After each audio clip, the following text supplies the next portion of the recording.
Μπορεί τα κατεψυγμένα τρόφιμα να είναι μια γρήγορη και εύκολη λύση, όμως όλα τα τρόφιμα δεν μπαίνουν στην κατάψυξη. Και ποια είναι αυτά τα τρόφιμα και γιατί δεν μπαίνουν στην κατάψυξη? Δώστε προσοχή για να μην υπάρξουν δυσάρεστες συνέπειες για την υγεία σας. Ακολουθεί η λίστα με τα τρόφιμα που δεν μπαίνουν ποτέ στην κατάψυξη. Βλέπετε το κανάλι Mea Culpa, που αν κάνετε εγγραφή και πατήσετε το καμπανάκι, θα σας κρατάει ενήμερους για πολλά και διάφορα ενδιαφέροντα, ελπίζω, θέματα.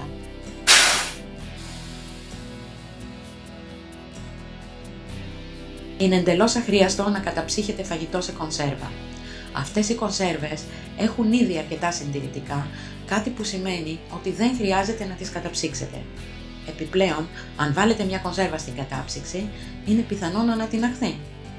Ανοίξατε λοιπόν μια κονσέρβα αλλά δεν τη φάγατε όλη, τότε μπορείτε να αφαιρέσετε ό,τι έχει μείνει και να το βάλετε σε τάπερ και να το καταψύξετε στη συνέχεια.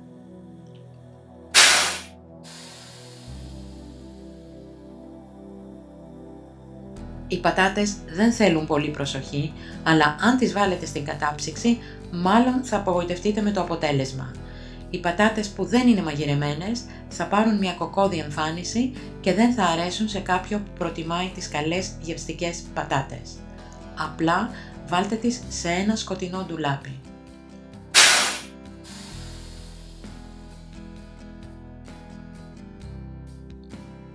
Οι κρεμώδεις σάλτσες, όπως η μαγιονέζα, δεν καταψύχονται. Οι κρέμες δεν πάνε στην κατάψυξη, κάτι που σημαίνει ότι η νόστιμη μαγιονέζα σας δεν θα είναι καθόλου νόστιμη μόλις ξεπαγώσει. Θα είναι σαν ένα σβολιασμένο τυρί cottage. Είναι κρίμα, οπότε μην την βάλετε στην κατάψυξη.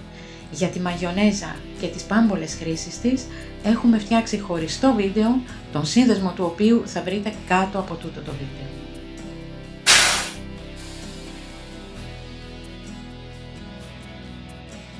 Το να καταψύξετε τα ζυμαρικά δεν σημαίνει ότι θα βελτιώσετε την ποιότητά τους. Ακριβώς το αντίθετο στην πραγματικότητα. Μπορεί να φαίνεται καλή ιδέα να μαγειρέψετε ζυμαρικά στην αρχή της εβδομάδας και μετά να τα καταψύξετε για τις επόμενες ημέρες, αλλά καλό θα ήταν να μην το δοκιμάσετε. Γιατί μόλις τα βγάλετε από εκεί θα έχουν χάσει όλο το άμυλό τους. Το αποτέλεσμα? Λασπωμένα, μαλακά μακαρόνια που δεν θα τρώγονται.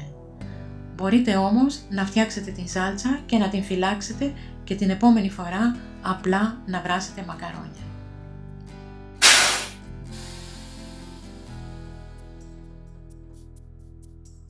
Πολλά φαγόσιμα συρρυκνώνονται όταν καταψύχονται. Παρ' όλα αυτά, με τα αυγά ισχύει το αντίθετο. Όποιος προσπάθησε να καταψύξει ένα αυγό θα οδηγήθηκε στο εξής συμπέρασμα, πως το αυγό θα εκραγεί όταν φτάσει κάτω από μια συγκεκριμένη θερμοκρασία. Αυτό κάνει την κατάψυξη απαγορευτική για να αποθηκεύσετε τα αυγά σας. Αν πρέπει να καταψύξετε τα αυγά σας για οποιονδήποτε λόγο, αφαιρέστε το τσόφλι τους πρώτα. Έτσι θα αποφύγετε αυτό το φαινόμενο.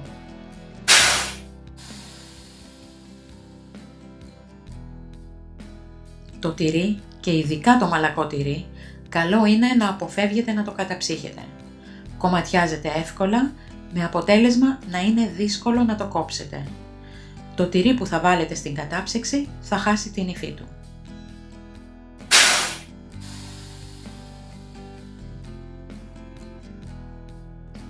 Ίσως ήδη γνωρίζετε ότι η γεύση του μαγειρεμένου ρυζιού δεν βελτιώνεται αν το φυλάξετε στο ψυγείο και αυτό μπορεί να σας οδήγησε στο συμπέρασμα ότι ίσως στην κατάψυξη τα πράγματα θα είναι καλύτερα. Αυτό όμως δεν ισχύει. Το μόνο που θα καταφέρετε είναι να το κάνετε πιο άγευστο μόλις το βγάλετε. Το καλύτερο που έχετε να κάνετε είναι να το φάτε μόλις μαγειρευτεί.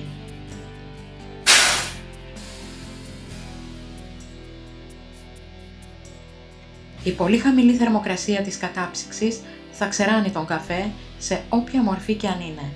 Αν θέλετε να τον διατηρήσετε φρέσκο, απλά αποθηκεύστε τον σε αεροστεγές δοχείο, σε ξηρό και σκοτεινό μέρος.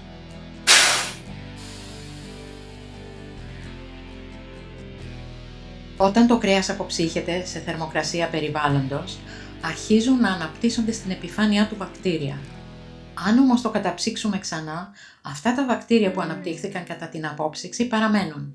Γι' αυτό, αφού ξεπαγώσει, μαγειρέψτε το και καταναλώστε το αμέσως.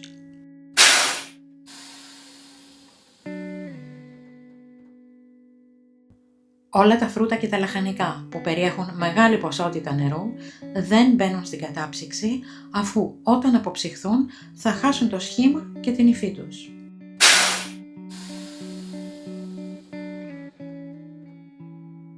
Οι σάλτσες που είναι δεμένες με αλεύρι ή corn flour δεν θα επανέλθουν στην αρχική υφή τους αφού αποψυχθούν.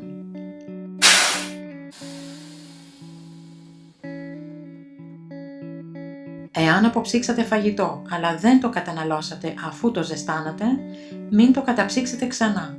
Ο κίνδυνος να έχουν αναπτυχθεί επικίνδυνοι μικροοργανισμοί είναι μεγάλος.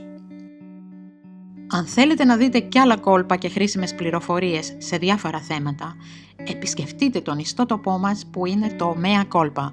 Εκεί σίγουρα θα βρείτε κάτι που σας ενδιαφέρει, αφού υπάρχουν ενότητες για την υγεία, το σπίτι, τον κήπο, την μαγειρική, την ζαχαροπλαστική, την διακόσμηση, τα μαστορέματα, τις κατασκευές, τα κατοικίδια και διάφορα άλλα. Τελειώνοντας, αφού σας ευχαριστήσω που είδατε αυτό το βίντεο, να σας θυμίσω να κάνετε εγγραφή όσοι δεν το έχετε ήδη κάνει και να κάνετε και κλικ στο καμπανάκι που βρίσκεται κάτω ακριβώς από το βίντεο για να λαβαίνετε άμεσα κάθε καινούριο βίντεο.